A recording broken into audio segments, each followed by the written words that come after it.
সকালের বাসি কাজ সারতে সারতেই 9:30 স্নান করে এসে স্ত্রীকে তাড়াতাড়ি করে ফলটা কেটে দিলাম। ব্রেকফাস্টের কিছু ব্যবস্থা করতে পারিনি, ওই ফলটাই খেয়ে নিবে। আজকে ওর ডান্স এক্সাম, প্রচণ্ড তাড়াহুড়োর মধ্যে কাটছে দিন। পুজো করে এসে দেখি স্ত্রী নিজের মেহেন্দি নিজেই পরে নিচ্ছে।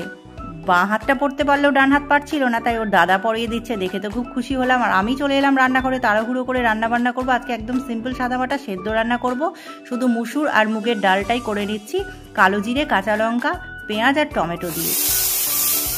আলু সেদ্ধ, কচু সেদ্ধ, বেগুন ভাজা, ডিমের অমলেট আর মুগ মুসুরের ডাল এই দিয়ে কর্তাকে থালা সাজিয়ে দিলাম।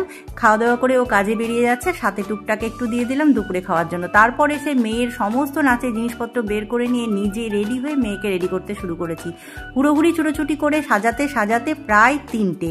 একটু রেস্ট নিয়ে আমরা বেরিয়ে পড়লাম 3:30 নাগাদ। বেরোতে বেরোতে একটা টোটো পেয়ে গেলাম বলে রক্ষা। এসে দেখি সবাই চলে এসেছে। আজকে বাচ্চাদের এত অপূর্ব লাগছে না, ম্যামের আইডিয়াটা কিন্তু দারুণ। এইভাবে ম্যাম বলেছিলেন জুয়েলারি তৈরি করতে। মা আর বাচ্চারা মিলে সবাই এই জুয়েলারিগুলো নিজের হাতে তৈরি করেছে, অপূর্ব সুন্দর লাগছে। স্মৃতি তো বড় হয়ে যাচ্ছে, আর এই স্মৃতিগুলো আমার খাতায় তোলা থাক। অনুষ্ঠানটা তো খুব সুন্দরভাবে কাটলো, কিন্তু বাড়ি যাব কি করে অনুষ্ঠান শেষে? অঝরে ঝরছে বৃষ্টিধারা।